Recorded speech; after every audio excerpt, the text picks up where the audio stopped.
हरिओम मेरे प्रिय कन्या राशि के साथियों। कल से बन रहा है आपके जीवन में पावरफुल चतुर्ग्रही योग। कन्या राशि वालों हरिओम, तैयार हो जाइए। आपकी कुंडली के छठे भाव में सिक्स्थ हाउस में एक ऐसा भयंकर चतुर्ग्रही योग बन रहा है जो आपके शत्रुओं की नींद उड़ाने वाला है। ग्रहों के राजा सूर्य, ग्रहों के गुरु शुक्र और बुध राजकुमार और राहु कलयुग के राजा, ये चार ग्रह मिलकर आपके जीवन में एक ऐसा तख्ता पलट करने जा रहे हैं जिसकी आपने कल्पना भी नहीं की होगी। देखिए, ज्योतिषी में छठा घर होता है रोग का, ऋण का, शत्रु का। जब यहाँ चार ग्रहों की युति होती है तो किस्मत के पन्ने पलट जाते हैं। क्या यह योग आपको कर्जों से मुक्ति दिलाएगा? क्या आपके विरोधी आपके सामने घुटने टेकने वाले हैं, या फिर सेहत को लेकर कोई बड़ी मुसीबत आपके सामने आने वाली है?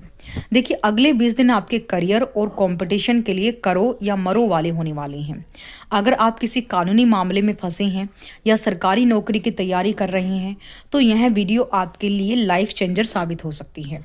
मैं आपको बताऊंगी वो गुप्त बातें जो इस तख्ता पलट के पीछे छिपी हैं, क्योंकि इस समय अगले 20 दिनों तक कन्या राशि का सिक्स्थ हाउस सबसे ज्यादा एक्टिव है। आप स्क्रीन पर देख पा रहे होंगे, कन्या लगन की कुंडली में आपका पंचम भाव और आपका छठा भाव और आपका सप्तम भाव और आपका दसम भाव सबसे ज्यादा सक्रिय है, क्योंकि यहाँ पर सबसे ज्यादा पावरफुल ग्रह बैठे हैं।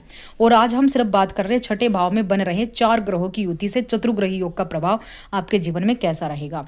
ज्योतिषी में छठा भाव शत्रु, रोग, कर्ज का होता है। यहाँ इन चार ग्रहों का बैठना जीवन में काफी उथल पुथल ला सकता है और आपके साथ हो भी रही होंगी पिछले एक महीने से। शत्रुओं पर विजय। देखिए, छठे भाव में राहु सूर्य की मौजूदगी एक शक्तिशाली शत्रुहंता योग बनाती है। आपके गुप्त शत्रु, विरोधी जो लंबे समय से आपको परेशान कर रहे थे, वे अब खुद घुटने टेक देंगे। कोर्ट कचहरी के मामलों में आपकी जीत की प्रबल संभावनाएं हैं। करियर और कंपटीशन, प्रतियोगी परीक्षाएं, जो छात्र किसी सरकारी नौकरी या कॉम्पिटिटिव एग्जाम की तैयारी कर रहे हैं उनके लिए यह समय तख्ता पलट जैसा है। आपको अचानक सफलता मिल सकती है, बस आपको मेहनत करनी होगी, एफर्ट्स करने होंगे। देखिए, कर्म तो आपको करना ही होगा। प्रतियोगी परीक्षाएं, जो छात्र किसी सरकारी नौकरी में भी अगर लगे हैं उनके लिए भी समय बहुत बढ़िया रहने वाला है। कार्यस्थल में, ऑफिस में आपकी मेहनत रंग लाएगी। आपके काम करने के तरीके से सीनियर प्रभावित होंगे, लेकिन सहकर्मियों से थोड़ी अनबन हो सकती है, क्योंकि जब आपके सीनियर, आपके बॉस आपसे खुश होंगे तो आपके साथ काम करने वाले जो सहकर्मी हैं वो आपकी तरक्की से जलेंगे। स्वास्थ्य के प्रति सावधानी सबसे जरूरी है। छठे भाव में इतने ग्रहों का जमावड़ा सेहत पर भारी प्रभाव डाल रहा है। पाचन तंत्र, पेट से जुड़ी समस्याएं बहुत परेशान करेंगी। एसिडिटी, जलन, फ्लोटिंग और खाना ना पचना, भूख ना लगना, बहुत सारी परेशानियां आपको देखने को मिलेंगी। त्वचा इन्फेक्शन को लेकर सावधान रहें, क्योंकि शुक्र राहु यहाँ भ्रम पैदा करते हैं। अत्यधिक मानसिक तनाव के कारण नींद ना आने की समस्या यहाँ पर आपको होने वाली है। देखिए, अब ये छठा भाव कर्ज का भी होता है, तो कर्ज और धन का प्रबंधन। अगर आप बैंक लोन के लिए ट्राई कर रहे हैं तो अभी थोड़ा सा ठहर जाइए, रुक जाइए तो बेहतर है। पुराने कर्ज उतारने के योग बनेंगे। हालांकि राहु की उपस्थिति के कारण फिजूल खर्ची पर लगाम लगाना बहुत जरूरी है, वरना पैसा पानी की तरह बह सकता है। माँ बाप पक्ष से संबंध, छठा भाव ननिहाल का भी होता है। इस दौरान मामा या मौसी के साथ संबंधों में उतार चढ़ाव आ सकता है।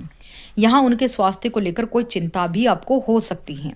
कन्या राशि के लिए विशेष उपाय, ओम नमो भगवते वासुदेवाय नमः का जाप निरंतर करते रहे। ये आपकी कुंडली के गुरु को एक्टिवेट करेगा जो आपके कर्म भाव पर है। जब कर्म आपका बलवान होगा तो आप जीवन की हर चुनौतियों को ढेर कर पाएंगे, कर्ज से मुक्ति मिल पाएगी, आप अपना इलाज करवा पाएंगे, अपने घर की सुख साधनों पर पैसा खर्च करवा पाएंगे। तो ये परिस्थितियां आपके लिए कुछ इस प्रकार की हो सकती हैं। अब देखिए, आपको पक्षियों को 7 प्रकार का अनाज यानी सप्त धान्य खिलाना है।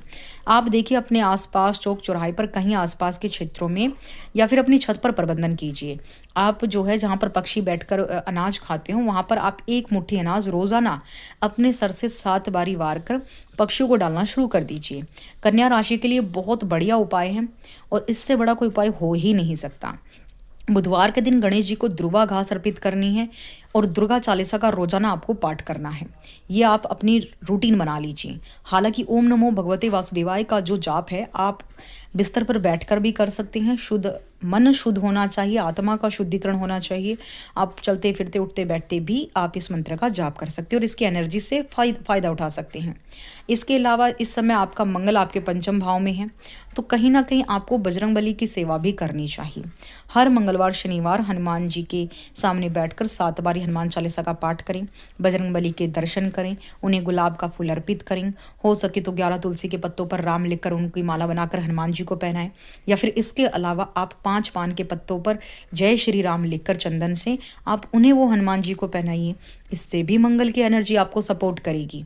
इसके अलावा राम नाम का जप करना भी आपके लिए सर्वाधिक लाभकारी रहेगा। इनमें से कोई भी एक उपाय आप श्रद्धा के अनुसार लगातार कर सकते हो और इसका फायदा आप उठा सकते हो। तो ये वीडियो आपको कैसी लगी मुझे कमेंट सेक्शन में जरूर बताइएगा और अपनी राय देना बिल्कुल ना भूलिए साथियों। अगर आपकी भी लाइफ में कोई प्रॉब्लम है तो आप हमसे शेयर कर सकते हैं, हम आपको निःशुल्क उस चीज़ का जवाब भी देंगे और आपकी कुंडली का विश्लेषण भी करेंगे। जय माता दी।